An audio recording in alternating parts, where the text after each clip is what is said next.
In the discussion on the stimulus, this is the last stimulus question, then we're going to get on to other things. Then this dovetails into local and national. My question now is about earmarks or projects or pork, depending on what you think.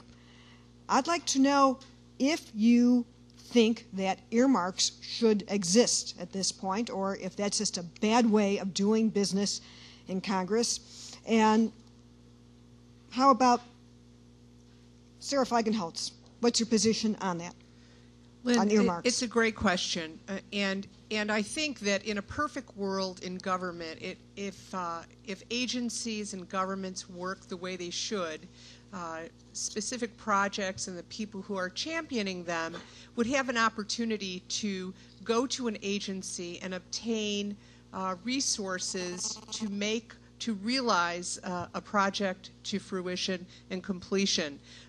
It is incumbent upon specific legislators who are from these districts, however, to be very, very sensitive to the needs of the specific details of their various communities.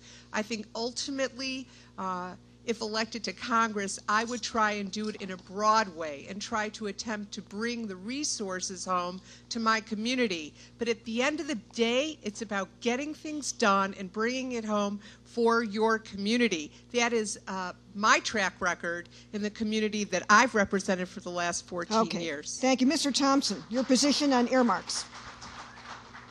Mr. Thompson, your position on earmarks. I think we need to cut them out. I think that we need to have representation of the people. The transparency needs to be there, and if it eliminates any of the headaches and issues that we've seen from the last administration, I'm all for it. Getting rid of it all.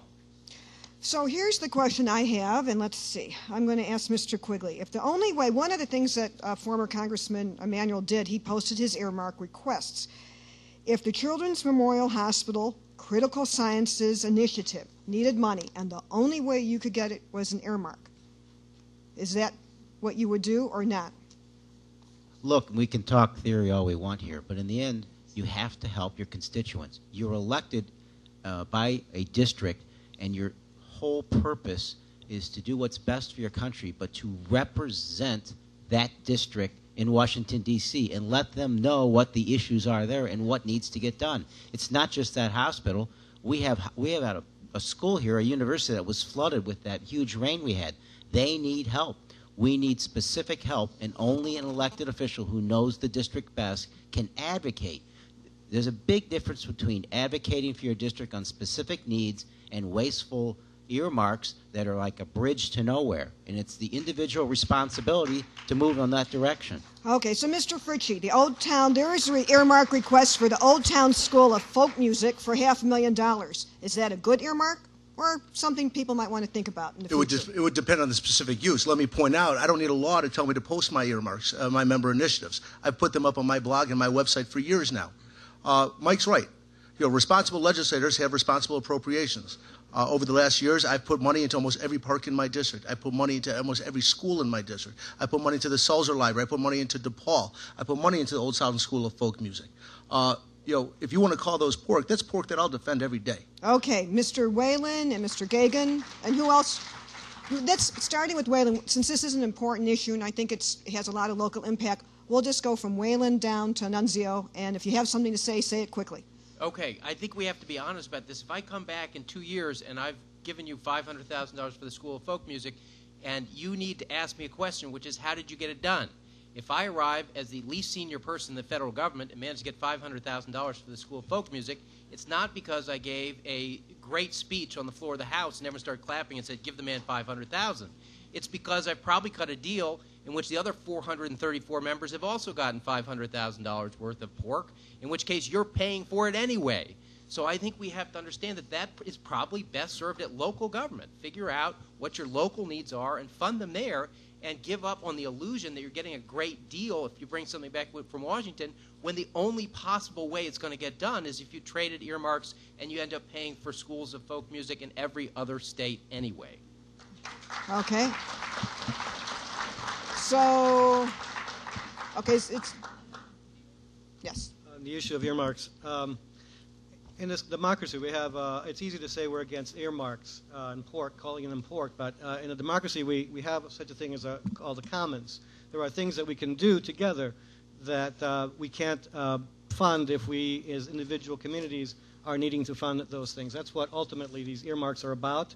That's what they should be dedicated to. And it is these issues, these concerns that are local that can't be funded properly by local dollars that it's an absolutely correct and good use of federal funds in this democracy. Mr. Gagan? Because whoever you elect is going to be a freshman congressman with a lesser amount of power, everybody in this district has an interest in banning all earmarks because we have brain power and talent in this district to compete with any other district in the country for federal largesse. But more important, this state has a reputation for serious political corruption, as some in the room may have noticed. When we tolerate a system like earmarks, we are halfway towards a pay-to-play system, which I think that this state has a moral obligation to lead a crusade against in this country. And in particular, we have an obligation as citizens, even though we may get short-term benefits from this project or that project, to get rid of the whole system, have all projects determined on their merits. That's what good government requires. In the long run, in this district, in this town, this global city, with all the talent here, we're better off with a system that isn't rigged. So just go down. Who hasn't spoken that wants to speak? Yeah, this is Victor Forsch. Discretionary spending is an important part of the legislative process, and I think we're not going to see it end. I think it's something that Congress has been doing for a long, long time. And if you feel that you have to cut deals to get something done, then you don't belong in Congress, you belong in jail. Whoa, okay. Next. We're done? Oh, yes, sir. This is Jan Donatelli. I think the problem is not the earmarks per se, but the system that works for earmarks. We need complete transparency and accountability and responsibility for earmarks. Yes, many lawmakers do post their own earmark requests, but instead of having Illinois delegation lead the request to ban earmarks, I think we should lead the request and a demand for accountability and transparency for every member of Congress. It is, yes, no one will know their district better than their own rep.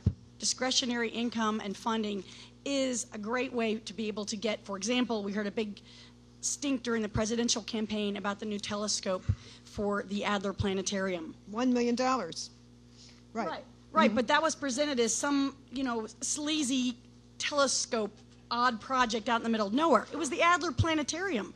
Every school child in this city goes there. It's a benefit for all of us.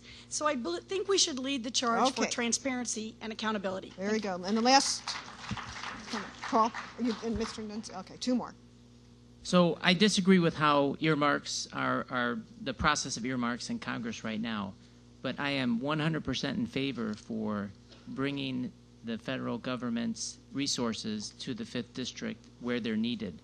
There is a model for that now, and that's the way we fund the National Institutes of Health. There are all sorts of proposals that are reviewed by independent panels, and the government funds those.